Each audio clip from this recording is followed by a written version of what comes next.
Welcome, everybody, to episode number 2 of The Flip Side. I'm Dave. This is number 2, isn't it? No, we did. Yeah, we did the cars last week. This is number 3. Led Zeppelin cars. And, did we? No, I can't remember. Yeah, come on, all right, man. We can start over. I've forgotten about Led Zeppelin. That was just like the test one. So the cars was the real one. Anyway, yeah, as I said, I'm Dave. We got Scotty, who's decided that being bare-breasted is the way to go tonight, but he did keep a hat on for us. So Jim is going to get his top off later. So we'll get to see Jim. Jim is our tops only. Expert. Tops only. Keep your bottoms on. Well, don't want no bottoms coming off. So there you go. Come on. Yeah, not until after, is it 10 p.m. I think is. Yeah, when he does adults only. Yeah. Anyway, gentlemen and Scotty, tonight we are going to do Billy Idol's Rebel Yell from 1983. Look, Scotty's even got it. So that must tell me he can't dislike it. Yeah. Well, I don't know. Well, yeah, I mean, I do have some albums. I do have some albums. Possibility. Well, yeah, you will see. So, that being said, Scotty, what was your overall thoughts on Billy Idol? Overall thoughts on this album right here has always been the same. To me, by far, this is the best album that Billy Idol has ever done, front to back. I do like, quite a bit of his other stuff, but this album here is almost cliche of the Cars album when it comes to knowing the majority of the album because of radio and or MTV play.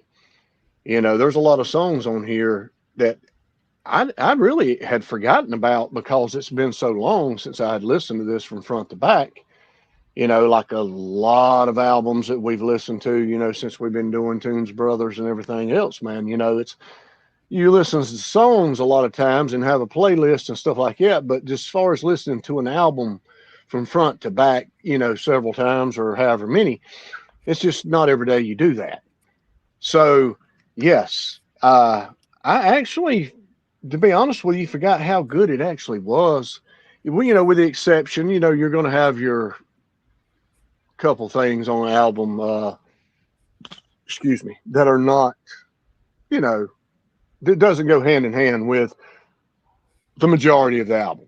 Just like the Cars album, we had a few that dished on it and even had a few that dished on Zeppelin, even me. But it's just the way it is, man. It's almost impossible to put together a absolutely flawless album from front to back and not have something to pick at from any artist. So yeah, I enjoyed it. I've always liked it, and my favorite song he's ever done is on here, of course. So, yeah. And of course, I was going to say that's pretty subjective too, because obviously you can find a perfect album, but then the next person goes, "I don't like that album at all." Exactly. I know you probably can't see the screen all that well, Scotty, but there is a poll up on the screen at the moment for your best nipple, right or left. Right. Well, that right is winning at the moment, so yeah, right would be. The viewers do agree with you. Well, Jim, do you think his right or left nipple is best? I will. I wouldn't even answer that. I'm going to abstain. Other than nipples, what did you think of the Billy Idol? What did I think of Billy Idol? Okay, well, being a child of the late 70s, early 80s, new wave, punk rock kind of thing. Actually, I never bought the album. but doesn't mean I didn't like Billy Idol. Just didn't buy the album. I knew, like, I would say I knew probably half of the songs fairly well, right? Some of them still get played, on the New Wave channel on Sirius, right? First Wave, whatever it's called.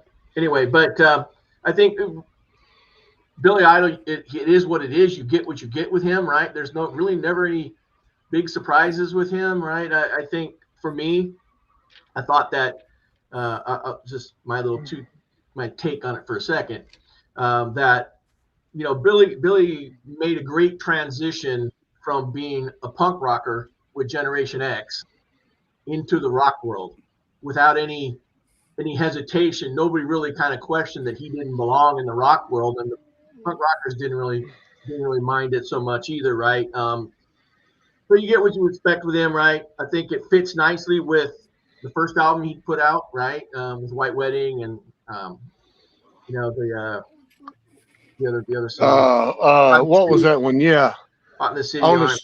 Hot in the City, yeah. It was produced by the same guy, Keith Forsey, right? He also, by the way, produced one of my favorite albums by the Psychedelic Furs, Mirror Moves, that sound nothing like this. But Electric Ladyland Studios, right? I just kind of read a little bit on it, right? They recorded it all with Lynn drums and stuff, and then decided to bring a drummer in for some of them and not. But obviously, the real deal of this whole thing is Billy Idol and Steve Stevens, right? They're the main attraction. Yep. And of course, where they got the name from, right? Everyone I don't know if everyone knows, but they were at a party with the Rolling Stones and whatnot, and everyone was drinking the bourbon whiskey, and it was named Rebel Yell. And he thought, what a great name for an album or a song, and wrote the song. So I think I said, like I said, Billy, it's highs and lows for me, but it's a solid album, right? Like you said, it's hard to do a top to front, top to back, great album. But anyway, yeah, that's my. And one more thing, yeah, Dave. Like he said, Billy Idol is one of the very few, damn near if not only, punk rocker that transitioned actually at the right time. He's still got a punkish to his music, but he went more hard stream because punk was on its way out, literally very quick. When he started, when he transitioned, it was almost like he had a forewarning of this or something, because he was just pure punk from the UK, and then all of a sudden, his, not all of it, but his music had a harder edge, harder drive, guitars, drums, good beat, heavier vocals. Yeah, you could literally say that a lot of, I'm going to say about half of Billy Idol's music is crossed over into the hard rock genre. So, yeah, that's it. That's all I wanted to say. Yeah, I think just to copy on to the end of that, I think other than him, Joan Jett was probably the other person that made that transition, right? Joan Jett was really into the punk rock stuff after the Runaways, and then transitioned into more of a mainstream kind of rock, solid, just guitars. And like I say, with Joan Jett, you know what you're going to get. With Billy Idol, you know what you're going to get, right? And he's stayed true to form for all these years. Whether he shows up in a movie or something, he's always, Billy Idol with the fist and the sneer, right? And you got to give him credit. He's made it work, and he still shows up on shows and still sells out concerts, right? Damn yeah, right. Well, that familiar little snarl of his, was just. There was something about Billy. I mean, exactly. I mean, even if you didn't like his music, there was something about him personally I think you could gravitate to. I think we all sort of saw this guy that was a bit rebellious, and stick it to the man, and and I think we liked that. Someone wrote that it was like punk attitude collided with MTV glamour when he came out, and I get that. And to me, yeah, the perfect marriage between Billy Idol and Steve Stevens. I think without Steve Stevens, I'm not sure Billy Idol would have been what he is. I think he has a lot to do with it. Yeah. Yeah, because I think they parted ways for a little bit, and when they They did. it kind of fell apart for Billy Idol, right? Until they kind of came back together, right? And Yep. it's kind of one of those things. It's like if Mick Jagger and Keith Richards ever really, and I know you hate the Stones, Dave, so I hate to say that, but you know, Keith Richards and played him on Jagger Backtrack. apart from each other aren't as good as they are when they're together. Well, I think Elton John split for Bernie Taupin for a while too, and his career went sort of for a while too. So yeah, I think you get those marriages in rock that work, and yeah, I suppose sometimes maybe people just think I could do it myself. I don't need this other guy with me to do it, and then you find out, well, maybe I do. I mean, yeah, McCartney and Lennon probably too that were able to, you know, transition away from each other and still have huge careers. But imagine how great they could have been if they had stayed together even. Oh, right? Look, I've no doubt if the Beatles had stayed through the 70s, it would have been still magical. But you can't say they didn't have great solo careers by themselves either. So. Oh, absolutely. No. So, all right. Well, like a lot of albums back in these days, the title track starts us off at number 1. So please, Mr. Music, let's hear Rebel Yell. And if it expires, pray help from above, because in the midnight hour, she cried more, more. With a rebel yell, she cried more, more. Wow! In the midnight hour, more. With a rebel yell, more.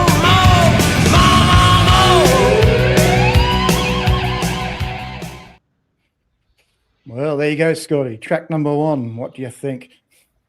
Track number 1 to me is the best song that Billy Idol ever done. Now, that's my opinion. He's done a lot of things that I do like, and I think this is the heaviest, punchiest, hardest rocking song that he's ever done.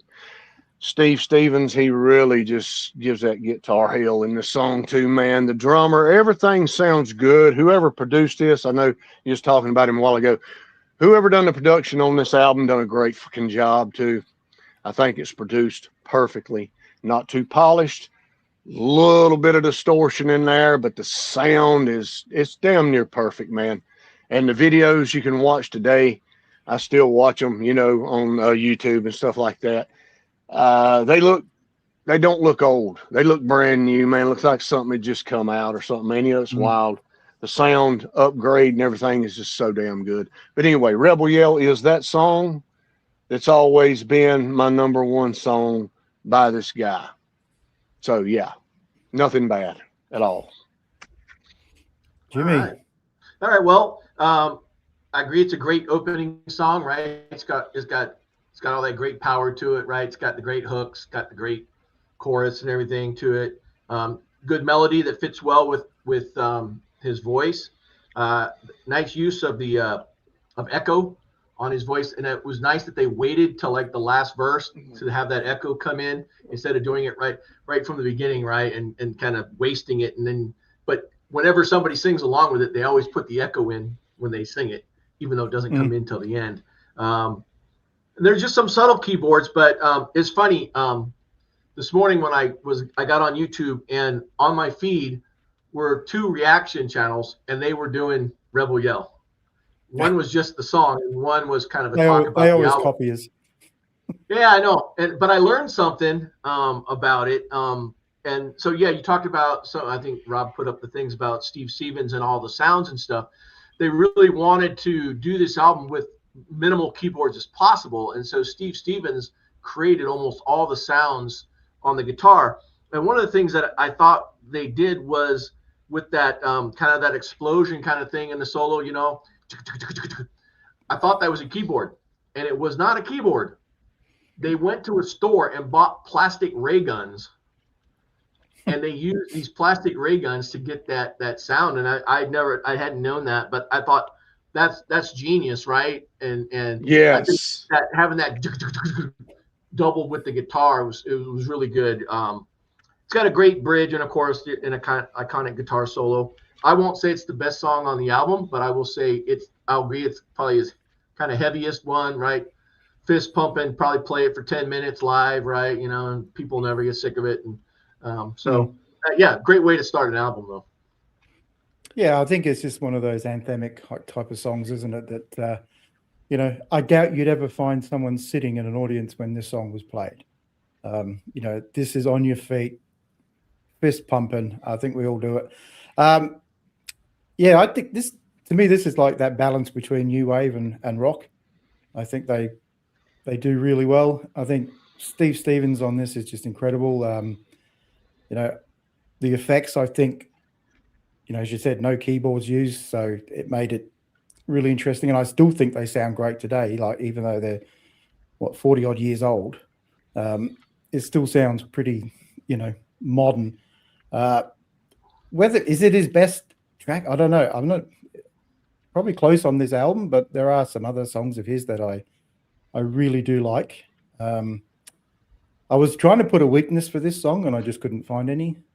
Like, you know, it's like I can't think of anything that I would change on this song. I just think it's one of those songs. As Scotty said, production is great. I think every instrument, you can hear it, it breathes. Yeah, I think it's just a great way to kick off an album. And the synthesizers on here, man, fit in just perfect. It does not stand out, and it's not so brash. It just blends right in, man, with it, and you really don't even pay attention to it, to be honest with you, unless you see the video. I mean, literally, when you look at the time period, people were really hammering keyboards and synthesizers. In those 80s. Man, Eddie Van Halen, dude. Yeah. Okay, yes, Damn so we all agree. Beats, did it. I didn't watch it because, you know, I just got done watching it. Also, Guitar Meets Science did it, and he doesn't play any of the audio, so he just talks about it. But yeah. And I think as I scrolled down, other people did it too, and I was like, oh, come on, man. Yeah, but they're not doing the whole album, are they? All right, so we all agree. Track number one, fantastic track. Not saying it's your favorite track, but yeah, it is mine. I did say that, track. But yeah, there you go. It's a great track. We all know for Scotty, I'm not going to say it's the best one on this album. For Scotty, it's downhill from here. Well, not really. I mean, yeah, this is the best. Yeah, I mean, that's my favorite by him, but this is a good album. I mean, there's nothing really negative on here for me. I mean, to be honest with you. So yeah, we'll get there. Do you like the Smiths, do you, Jim? So Del Sebring, hang on to your hats. We have a show coming up on Mondays in a little while that's going to delve more into new wave, alternative type music, and the Smiths will probably be featured on there from time to time. So I don't want to give up too much, but yeah. So we're not avoiding them. My best friend's a huge fan of the Smiths, so he'll probably watch that show because he likes all that music. So, all right, track number 2, we have Daytime Drama.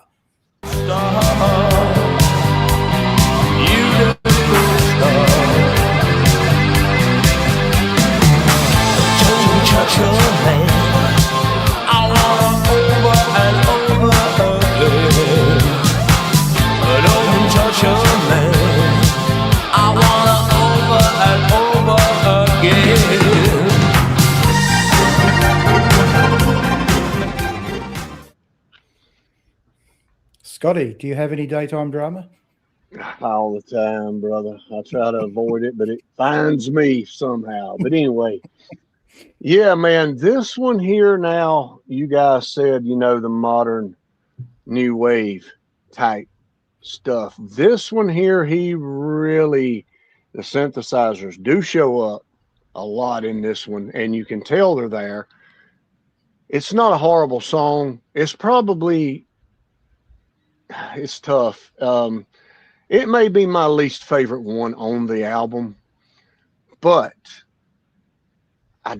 it's not something I would skip. I mean, like I said, Billy Idol had a way with all of these instruments and stuff, and even his ways with rock. And and punk and new wave and all that stuff, man, that worked. You know, it's not something that I'm just turn that shit. It's not bad, man. It sounds pretty good. There's a lot going on in the song, even though it's not as heavy like Rebel Yell. Mhm. So, but as we go along, if I'm not mistaken, this one was my least favorite, but I'm not 100% on that. We will know as we go through. But I will say this. I meant to say it when I started. Billy Idol, in just about everything he's ever done, now correct me if I'm wrong, is a ton of repetition. There's a ton of repetition in the choruses, but somehow he pulls it off to where it's not cringe. You know, because we've talked about repetition a lot in songs, man. Sometimes it works. Sometimes it's just too much and it don't work. It's too much. But he has a lot of it, but it doesn't affect me and the sound and what I enjoy in it. So there you go. I wonder if it's a bad song, the last thing you need is a repeat of why it's a bad song. Where, you know, when you get a catchy song, you know, I think repetitive works. Well, go for instance on his, I think, third album. I believe that's where the Dancing with Myself came out. That was, I think Dancing with Myself was originally done when he was in a punk band called, I just said it a while ago, but he was in a punk band and they did, and then he re-released it later. It was a cult hit. Generation X? Gen X, yeah. Okay. And because my band played Dancing with Myself for 5 years, right? People never get sick of it. It was always, I love that song. It was always I love it. Right? But yeah, he re-released it, but originally it came out as Gen X previously. Okay. But he might have been on that album, but it was a re-release. That's one where he pretty much says that through the whole damn song, but it's not cringe. Sure to get people up out of their seats and dance, believe me. Yeah, man. That was one of those songs we would play for 10 minutes because people just kept dancing and they could sing along with it, right? Perfect example right there. So, all right. Yeah, man.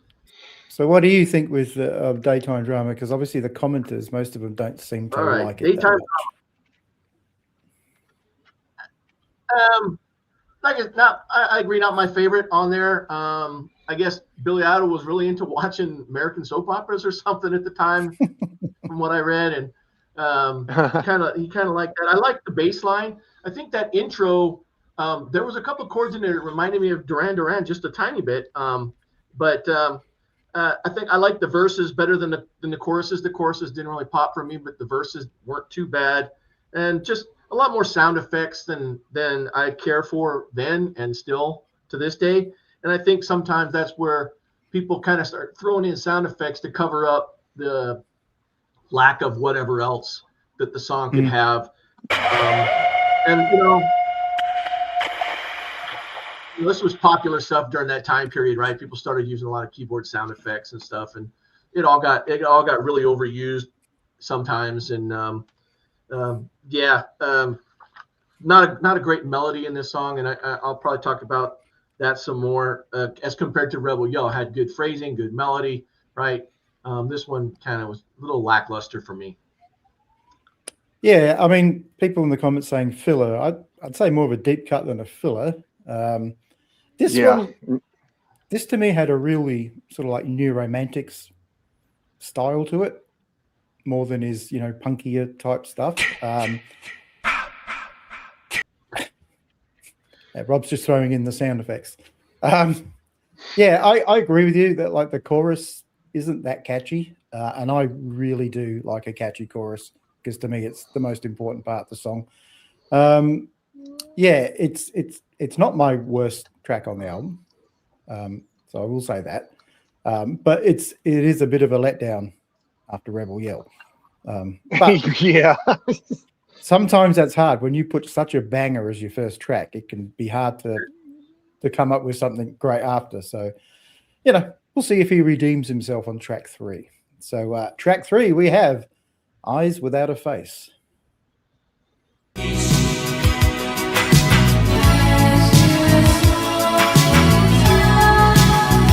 without a face. Eyes without a face. Eyes without a face. Got no human grace. Your eyes without a face.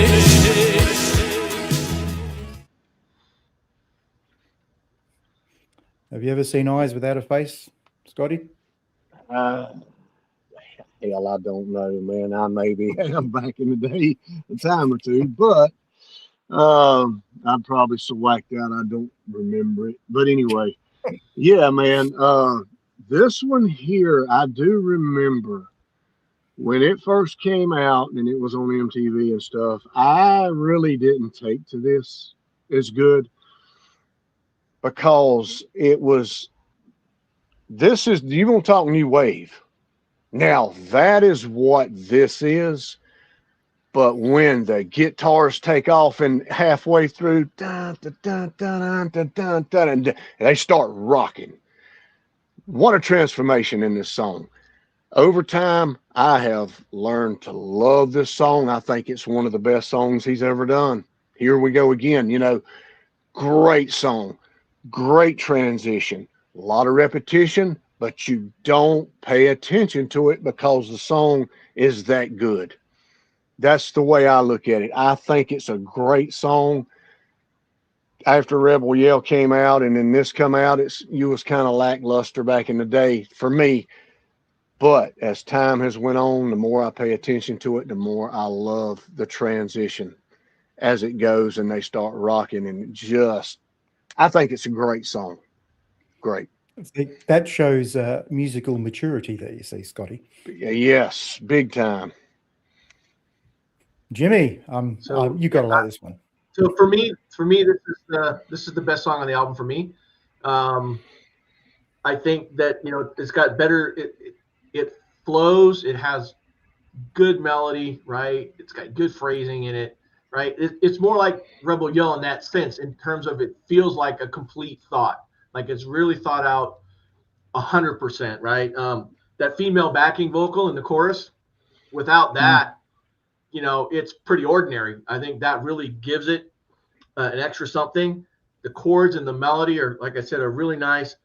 Hand clap things are a little loud, but I'm just being nitpicky there. The bass in the chorus is really good. Those fake hand claps, right? Anytime I've tried to use them, my songwriting partner tells me no. But yeah, the breakdown is really good. I like the breakdown, right? And the transition back to the verse, how they go back to it. Overall, like I said, I think it's a well-crafted song. It's not a big rocker like Rebel Yell, but I think it's a really, really good, complete song, right? That has all different components and elements to it, that shows, like you said, some maturity in his song, in their songwriting, right, and in the production, right? So I really like the song. Well, and I got to agree with Jim. This is my favorite song off the album as well. I think this is his masterpiece, to be honest. And I've got down in my thing too, the backing vocals, the female backing vocals have that ethereal quality to them. I just think it blends in so well with that song. And you're right, without it, I mean, it's hard to say, obviously, because we never heard it without them. We've always heard the song with them, but I would assume if they weren't there, it would take away so much. I agree with Scotty too. The guitar work when it comes in is brilliant. Would you call this a power ballad? Which is what they would have called them back in the day. And well, maybe it is, but I think it feels more like a lonely ballad than an emotion, a sentimental one. To me, this feels like a lonely kind of song. Not someone just bitching that his girlfriend left him or whatever. I wouldn't call it a power ballad. I think. Yeah.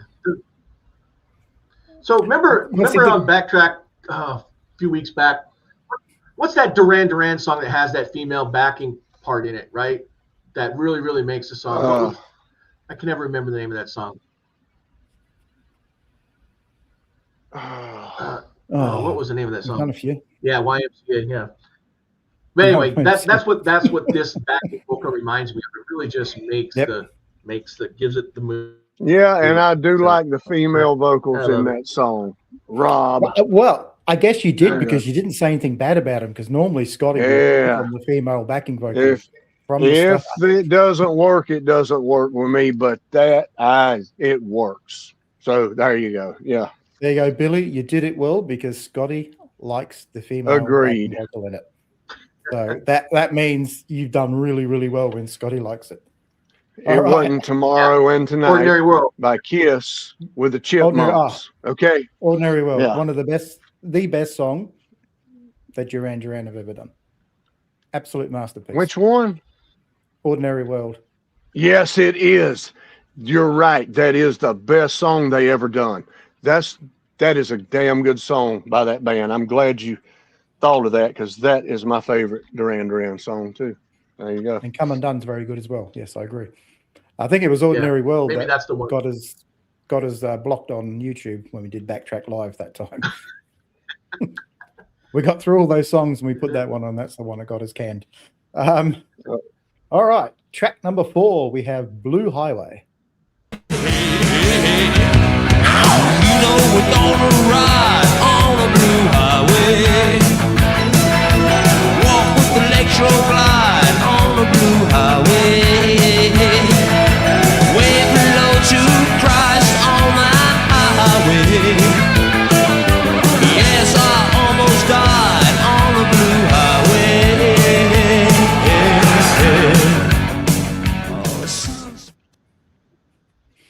Scotty, the Blue Highway. Yeah, the Blue Highway, man. And here we go again, broken record, repetition, but it works. The chorus is pretty much the song, and Billy Idol makes it work. It's got an upbeat. It sounds good. It's got great riffs in it, man. He sings it to perfection. This is another one I've always loved off of this album. Of course, it did not make, this is one of the unreleased tracks, of course, that probably most people don't even know he does. Like Eyes Without a Face, Rebel Yell, and others that were released and stuff, man. I mean, because I did not hear this song until I bought the album, or the CD. So, but it's one of the upbeat songs, kind of like a Rebel Yellish beat, not as heavy, but still steady, firm, and literally you could dance to this song just like he said a while ago. It's got a steady beat, and it's just, I love it's I don't know, it's AC/DC. I'm a huge fan of them. They always usually have a steady beat on whatever song they're doing, and that's usually the beat. They do break down some in between songs when they're doing the leads, but man, it's that power punch that I love so much. So yeah, man, great song. Nothing bad to say about it. Jim, have you got anything bad to say about it? Do I have anything bad to say? I try and be careful with my bad critiques, but no, man, hell no, not on here. If you don't like it, you say it and you tell us why. I think it's ordinary. I think it's an ordinary kind of song. It's what you'd expect from Billy Idol, right? It's just driving. People could just, rock to it. I think there's a neat transition going into the chorus, but there's still too many sound effects on this thing for me, right? I just think that it takes away from things sometimes. I really do like the guitar solo because it's not really over the top kind of, stuff. It has kind of got an old school 70s feel to it, right? He kind of plays a straight up guitar solo, right? That you would probably have heard from, one of the bands from the 70s. And then at the end, it wasn't like, I didn't know if didn't know how they wanted to end it. And so they just kind of let it stop. I mean, I've been there, we've all done that, but I don't know if they did that on purpose or not. That's kind of a disjointed ending, but yeah, for me, it's an okay song, middle of the road. Not as strong in effort as, you know, the better ones on the album. All right. Well, see, Scotty and I quite often in the show disagree with lots of things, but I actually agree with him. I think this is one of the hidden gems on the album. There's nothing complicated about the song, but I think it just really, really works. I love his vocal approach, and I agree with you, Jim. It sounds like an older song than it is, so it doesn't sound like it's from this time period. It sounds like it's from 60s, 70s. I just think it's a really catchy song, and yeah, I get why you don't like it, because I do know people that don't. But to me, this one is just always, I don't know, it's just something about it. Like, you can't always explain why a song makes you feel good, but this one does. It's simple, but yeah, it just works for me. So same here, bro. Yeah, I think if you're seeing him live and he's playing it, you're liking it probably a lot more than if you're just listening to it on an album, right? For me, if I saw it live, I'd be jumping up and down with everyone else. But just on a record, it's an okay song for me. No, and it's fine. You're allowed to have your opinion. You're allowed to be wrong every now and again, Jim. Well, I am allowed to be wrong, and we'll have that discussion All right. later. So track number 5 is Scotty's theme tune, Flesh for Fantasy.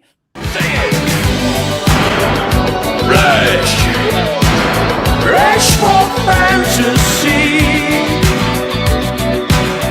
We want rush for fantasy.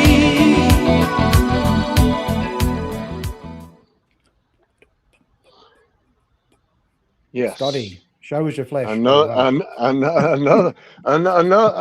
good one, man. And one that kind of went hand in hand with Eyes Without a Face. When it came out, to me, it was okay. It's not bad, but another one that has grown on me over time. His vocals, he gets really gritty vocals in this one right here too, man.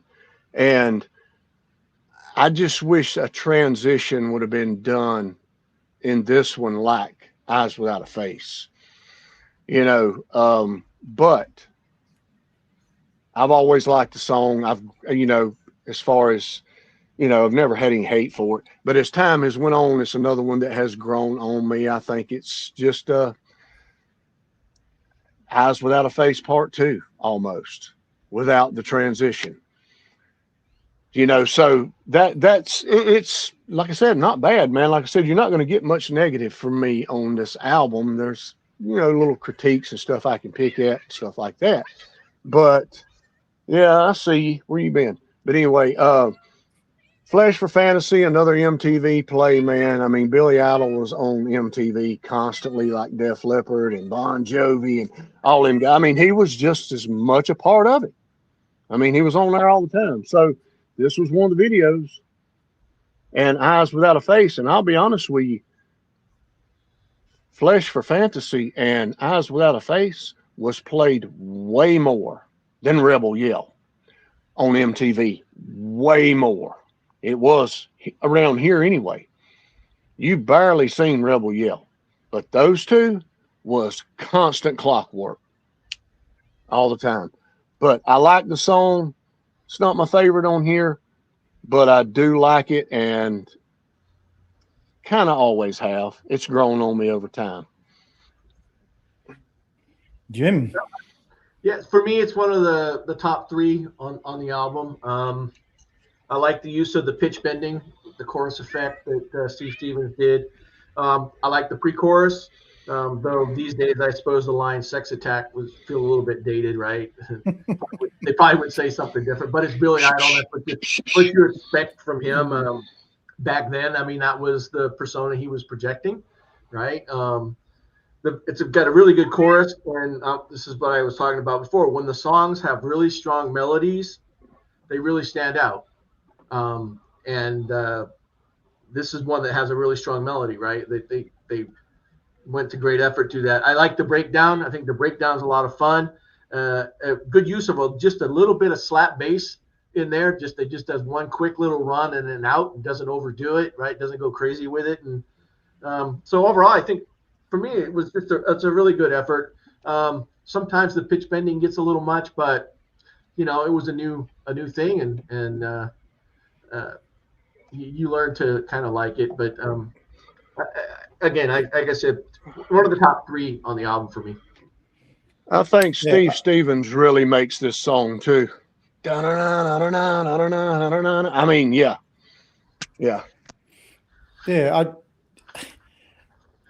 It's got one of those hypnotic grooves to it. This song, like the way, you know, Jim said about the bass. It's just boom, boom, boom, boom, boom. And the lyrics, you know, like they're probably more suggestive than they are explicit,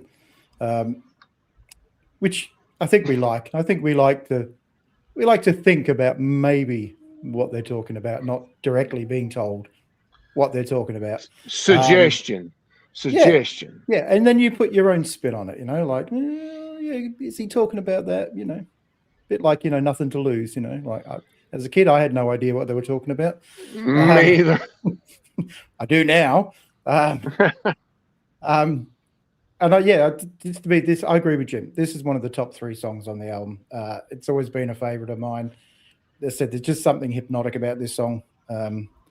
And I've always liked this in a darkened room with the headphones on. This sounds just superb. So, and I did a bit like you, Scotty. I saw this a lot on MTV, and I think Billy Idol was made for MTV. Yes, if you had a prototype for MTV, Billy Idol. There you go. And this song here, another thing, the louder you play it, the better it is. Yep. You know, some songs are just built that way, man. If you're just background, some songs you got to just turn it up and rock to it, man, and it's so much better. So, yeah. And then we got other songs that the more you turn it down, the better it is. Yeah. And we all know what I'm talking about. All right, track number 6, we have Catch My Fall. Catch my fall. Catch my fall. If I should stumble, catch my fall. If I should stumble.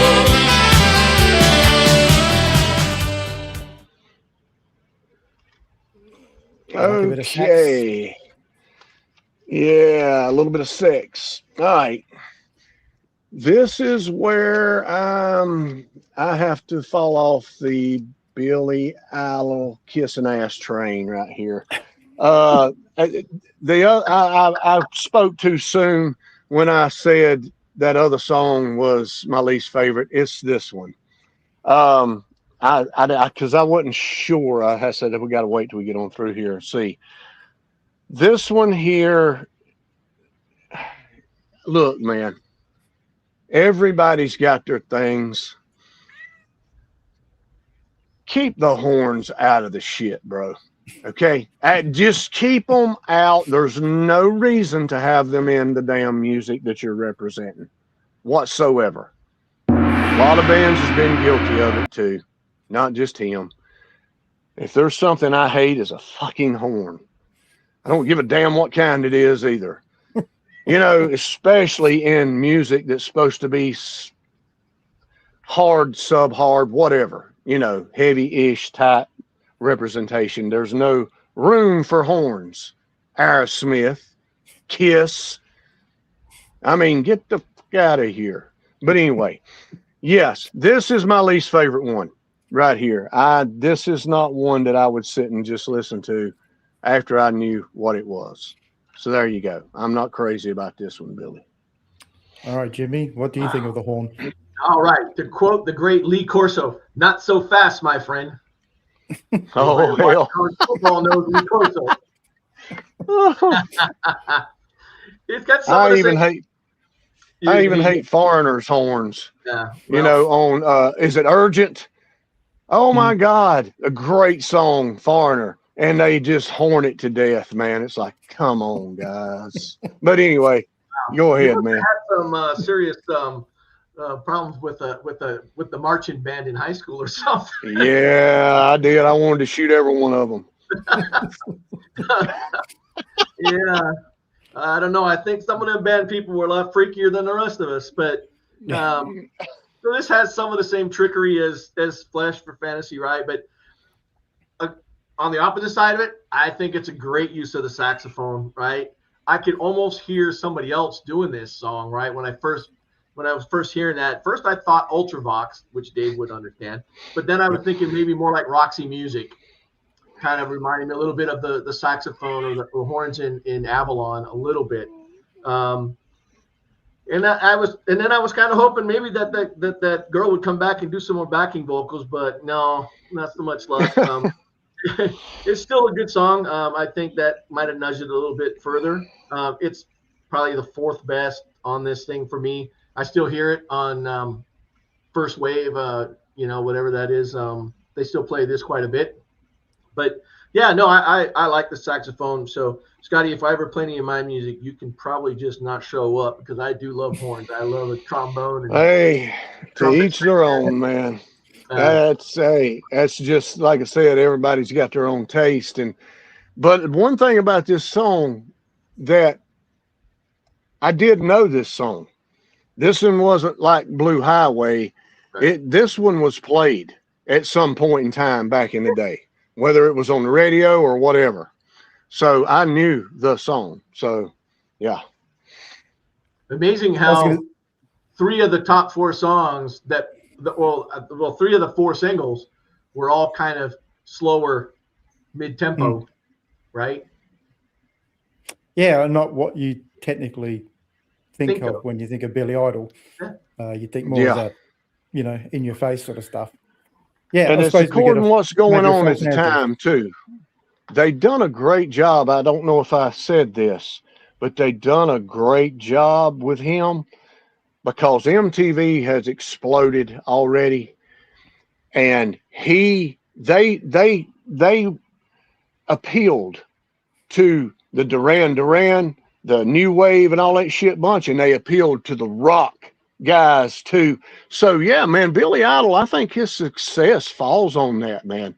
Literally, he had enough stuff to appeal to this side, and he had enough stuff to appeal to this side. So I can't cast any stones at his success. What are you doing there? I was going to say I was probably okay because I liked, New Wave and New Romantics and stuff.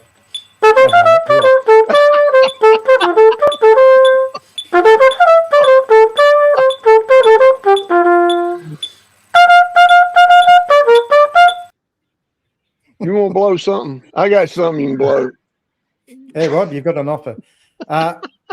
First of all, let me just say, Jim, you might have been the only person that knew who Ultravox, Vienna, and Roxy Music's Avalon when I played them on Backtracks, because everybody seemed stunned when I played them that they didn't know what they were, which says more about them than it does us, by the way. I'm going to disagree with you, Scotty, because big Supertramp fan, so I love the saxophone. Do you like Supertramp? No.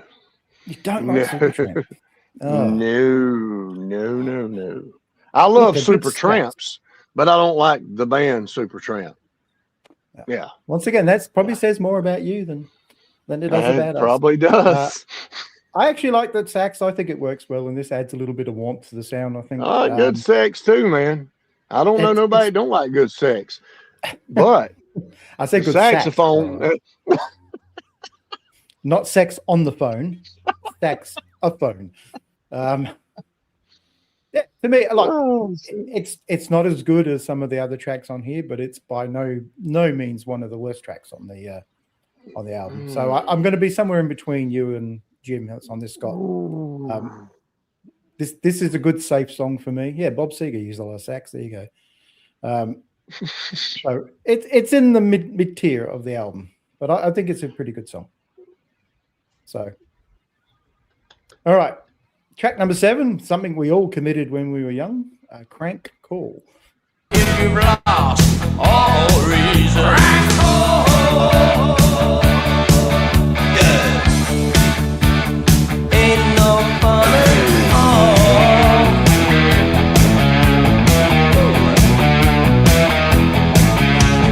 They want love, they Yeah, man. Now we're back to the Billy that I like. Steady beat, good rocking sound. His vocals are great on the song.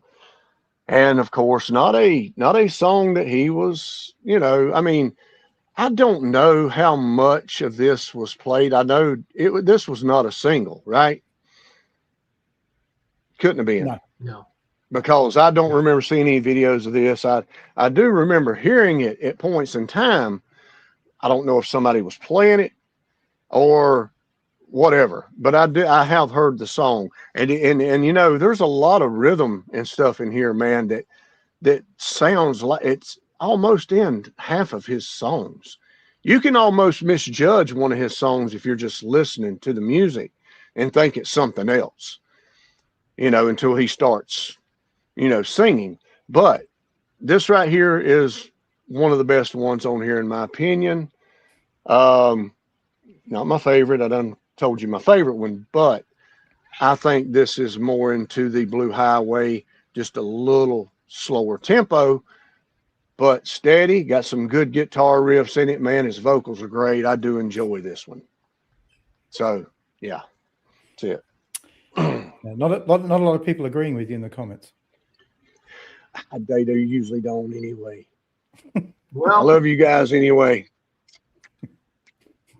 I would say for me, this was my least favorite song on the album. For a couple of reasons, but mainly I'm not a huge fan of the overuse of the whammy bar, tremolo bar, vibrato bar, whatever you want to call it, on the guitar, bending it constantly. Right? I know it was really, really popular in the mid '80s, and as a guitar player, you'd think, oh, geez, you would like that. No, I don't.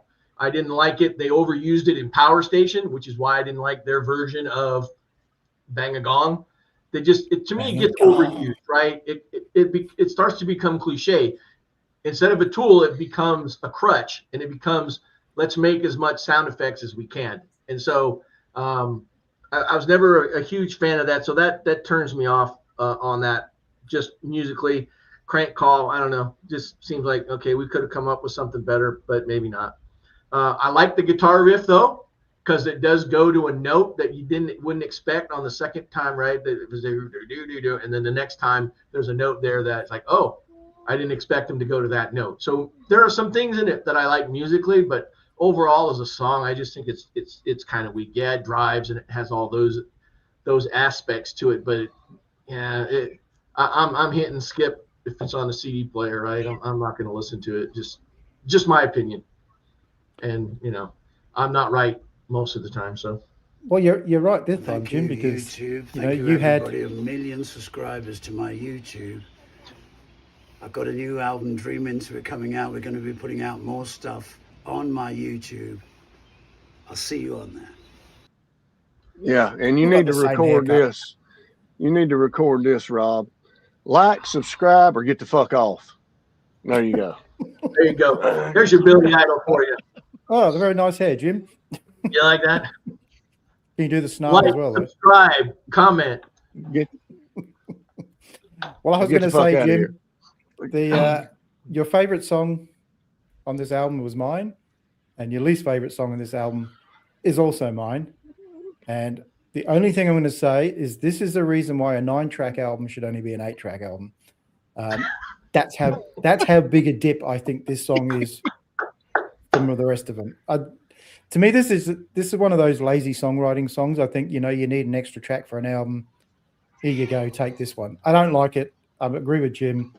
Back in the day, you had to listen to it because it was on an album, and we were too lazy to get up and change it. But with the CD, it would definitely be, or on Spotify, you just go, next track, please. Do not like it. Sorry. I prefer Bart Simpson's crank calls than I do this one. But Catch My Fall, yeah, we'd leave that one off if we was going to do 8 tracks. All right. That's great. All right. Track number 8, we have Do Not Stand in the Shadows. Do not stand in the shadow. Do not stand in the shadow. Do not stand in the shadow. Do not stand in the shadow. Oh lonely, watching people Okay, in the this shadows. you don't stand in the damn shadows, brother. Not if you're black. Definitely, yeah. Definitely don't stand in the damn shadows, and he's damn sure making sure you know that. Now, I know what I said before. I'm taking it back on this song. Yeah, it's upbeat. This one is how I feel about the one y'all just disliked, because I think this is repetition is just overkill. It's just way, way overkill. Now, a lot of his stuff, like I said, I can roll with it and he can pull it off. But this one here, it's just God, on and on and on and on and on and on. And it's I believe they used a drum machine to record this damn album, don't y'all? I mean, They did. but They did, yeah. And then they replaced Yeah. some of it with a real drummer, but not all of it.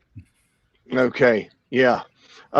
But this one, even though it is upbeat, you're gonna have to bring a little more substance for me. And this one just didn't have that substance.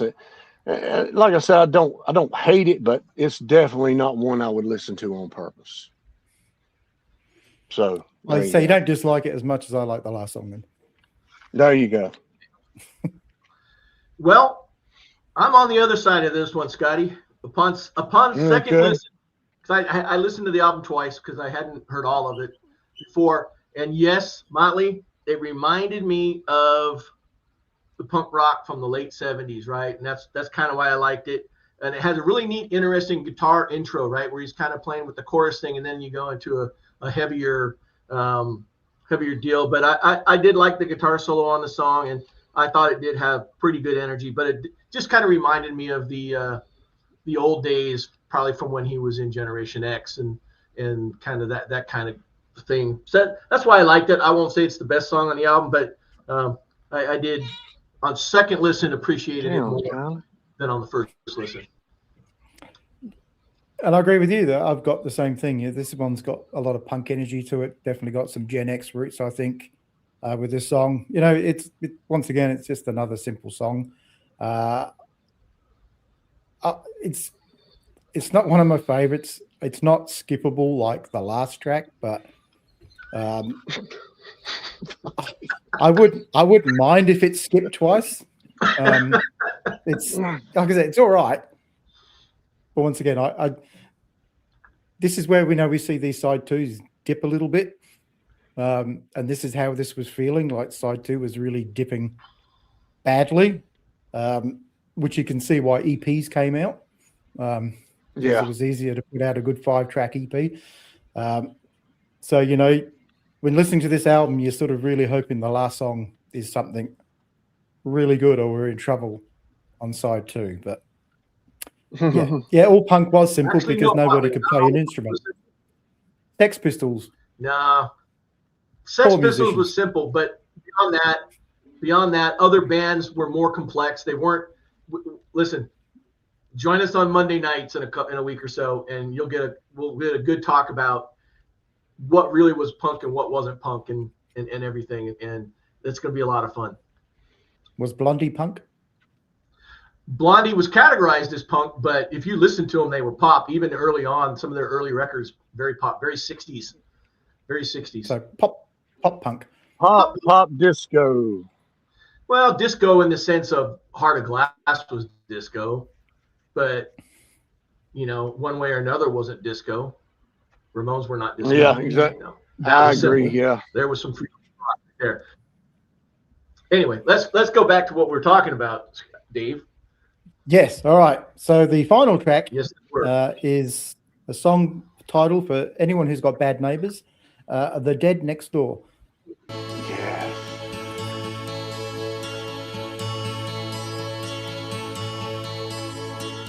Sally called.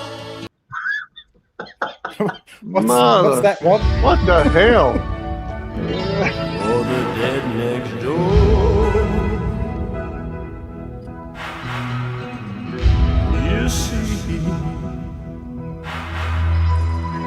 one error, silent terror, and we're the dead next door.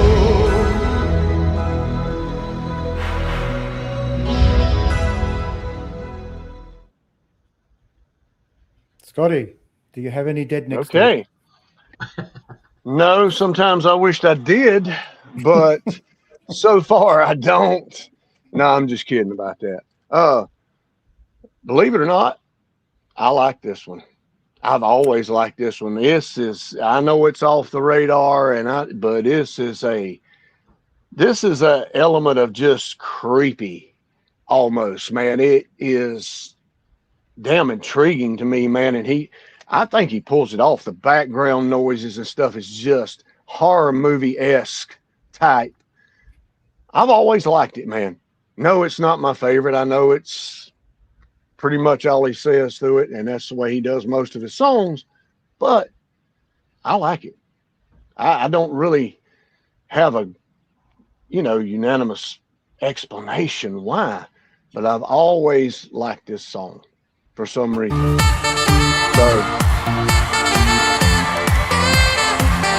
oh my God. Yeah, it's the horns. Sax interjection. It's the horns that I like in there, man. Yeah, and the guy humping it too. Yeah, but anyway, yeah, man. The Dead Next Door, man. I look. I know there's a catch to this song, but I just don't know the story behind it. But anyway, I like it. I always have. I don't know what else to tell you, but I do like the song. Jim will tell you. I agree with you, Scotty. I think it's. Oh, really? And even though it's a mellow, slow song to end an album, which we've kind of had, the Cars. With the Cars, and then with this, it's really inventive. It's creative, right?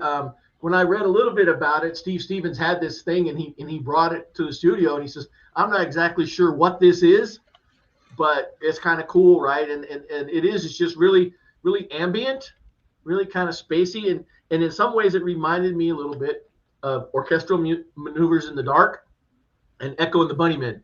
Probably more like Echo and the Bunnymen, like Bring on the Dancing Horses, but Bring on the Dancing Horses came like 2 or 3 years later. But it really kind of has that vibe. So if you know who Echo and the Bunnymen are, then you'll know.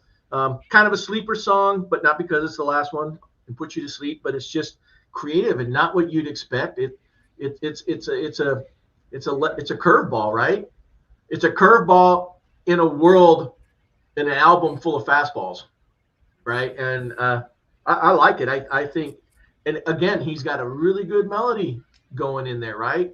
So even though there's no banging drums, no craziness, it's just to me, it's just a good song. I think it is too, man. I'm jealous. I just wonder if is it about is it necrophilia? Is that what it's called? I hope not, but I don't know either, man. Like I said, you said Steve Stevens come in with it, so I'll just go with it there. But anyway, yeah, Dave. Yeah, well, this is one of those wonderfully strange closes. I know we've talked about albums ending on a slower note. Some people like it, some people don't. Yeah, this one, Jim Backman, got a gothic type feel to it. I like it. It's probably not what you'd expect to close the album, like, being who he is. And I'm happy to say, after the track 7 and 8, this, even though it's not a rocker, is a really great song. Is it a perfect closer for an album? Who knows? But it's not a song I hate. So, I think if you like the song, it doesn't matter if it's slow. I think, no, obviously we got the biggest punch with Rebel Yell to start with. I don't think he was going to have anything, more defining or hard rocking than that anyway. But I like it. Like I said, it's a strange sort of song. I don't know what it's about, and maybe I don't want to know what it's about. At least they don't run away. So, do you think there was 9 tracks on here, and of course there is filler or whatever tracks on here? I mean, just about like most of their albums, and this was his 3rd or 4th album. It was the second one. Okay, second album. I don't know why the hell I thought second album. Do you think that they were like hurting for material? I mean, You got a ton of stuff for your first album, like everybody does. The whole, what is it, your whole life to write it, and then you're coming back out with something else. Because if I'm not mistaken, he was coming out with them pretty quick when he started. So I don't know, but I do like it. I like the way it ended. It's just creepy, man. I love horror. I love creepy, and so yeah, man, got nothing wrong with it. But So I'm just looking. So got a surprise for y'all. First album came out in 82, and this one came out in 83. So there was a pretty quick turnaround between the two. Yep.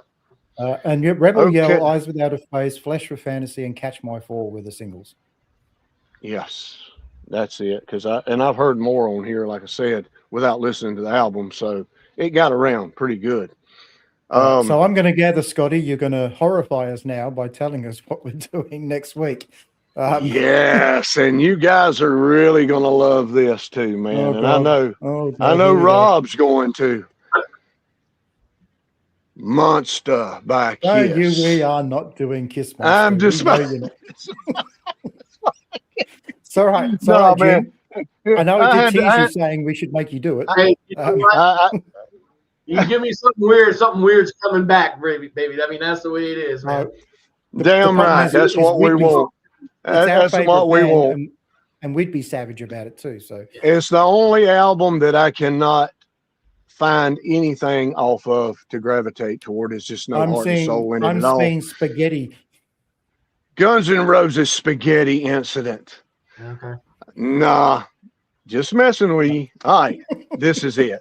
This is Rob used to hate this. No, this is it. And I know you guys probably ain't expecting this, but I'm going to take us back to the glam days in the 80s, man, just like where we came from. But just a little later, probably around 88, 87, give or take. Enough's Enough. Enough's Enough. Well, I don't think I've ever heard the album, so that will be interesting. Enough's Enough, man. I seen them once live opening with Quiet Riot, Warrant, and Poison. They were like 4 bands there.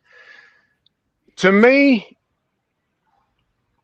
it's solid, man. There's some great stuff on here, and you got a couple of, filler tracks or whatever, if that's what you want to call it. But they did shine for a while, in the late 80s, man. They were on MTV, and they had their songs, a couple of their songs on the radio pretty much all the time. So, yeah, man, Rob would like this one. So that's their first album, isn't it? Yes. Yep. Just Enough's Enough, man. There is 3 singles. 10 tracks on here. So don't get confused with bonus tracks or anything you guys look up. Yep, that's the dudes. Very colorful. The poison-ish, lime green-ish. Yeah, believe it or not, they're all guys. As far as I know, none of them gay. Just as far as you know. Just a representation of the time. This was like right after Poison era, because you know what impact they had when they came out. And even though people piss on them. I know for a fact, Scotty, this is Jim's favorite genre of music. It is absolutely glam metal. Absolutely. So, who is the drummer? No. I said Jim. This is Jim's favorite genre. Vicky Fox was the drummer. Oh, okay. So I'm assuming Vicky is a girl's name, isn't it? Not that you can tell much these days, but yeah, but there's no chicks in this band, man. Well, why is one of them called Vicky Fox? I don't know. Don't know. You sure? Rob, put that picture back up. Yeah, put that picture back up. I want to have a look. I want to see if it's a girl. So I'm looking at no, those are dudes. It's just all airbrushed real well. It looks those like a girl, dudes. but I don't know why he calls himself Vicky. Hey, there you go. Because I don't know, man. Look. You thought when we first seen the Poison album cover, we thought those were chicks. Just every one of them almost looked like chicks. I mean, Vince Neil, for God's sakes, looked like a chick on Shout at the Devil. Looks like a lesbian now. But yeah, these guys, the looks never mattered to me, man. It's just what they brought. I never, I was the one that never cared about that.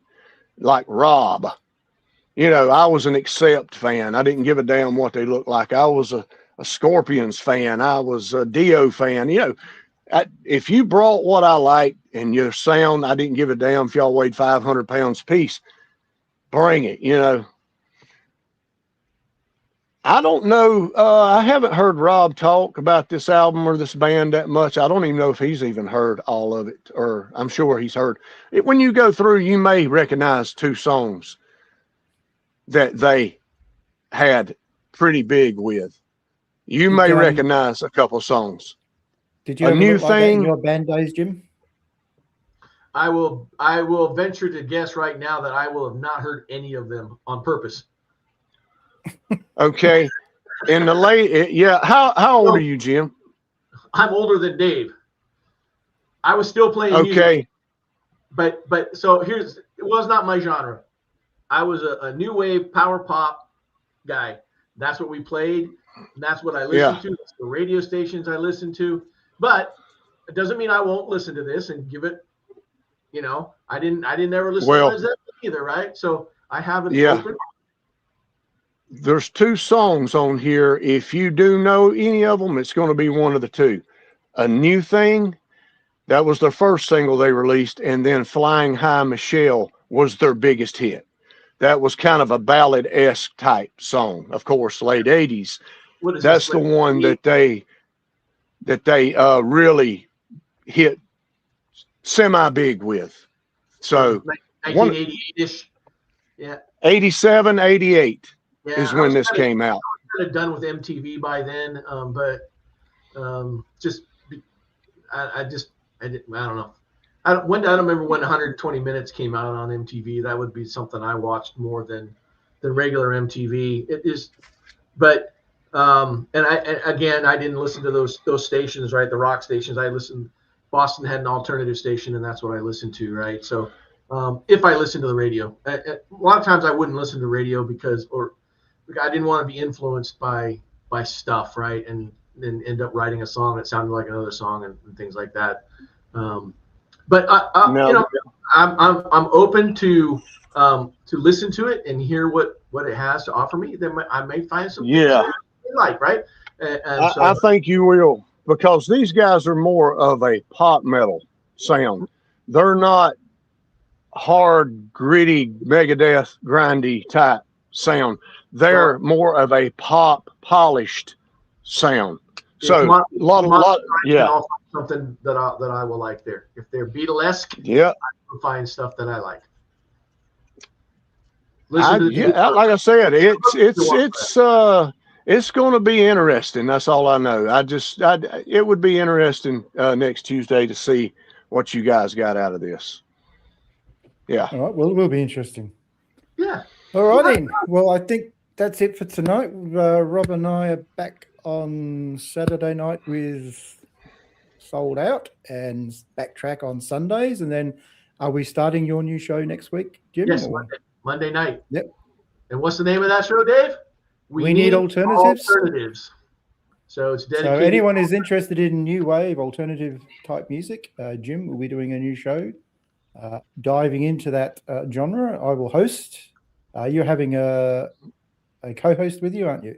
Yeah. So the co-host is going to be my best friend from growing up, the guy that taught me how to play guitar. He and I played in bands together, and we went through all of this new wave alternative music together as songwriters, as musicians, and just people. And so it's kind of our spin on what was happening, from 1978 to through the end of the 80s from an alternative music standpoint. So I think Del Sebring was asking about the Smiths. It may not be in the first episode, but we will eventually find our way to the Smiths and a lot of other things. So my good friend Dana Schmitz will be on with us.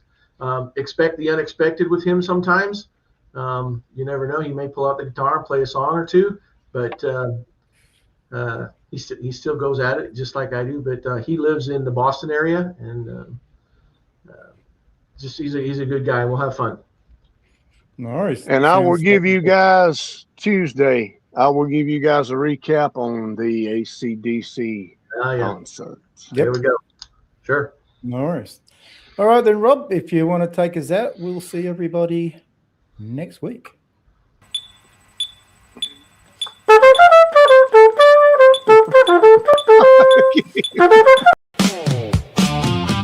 Thanks for watching. Subscribe.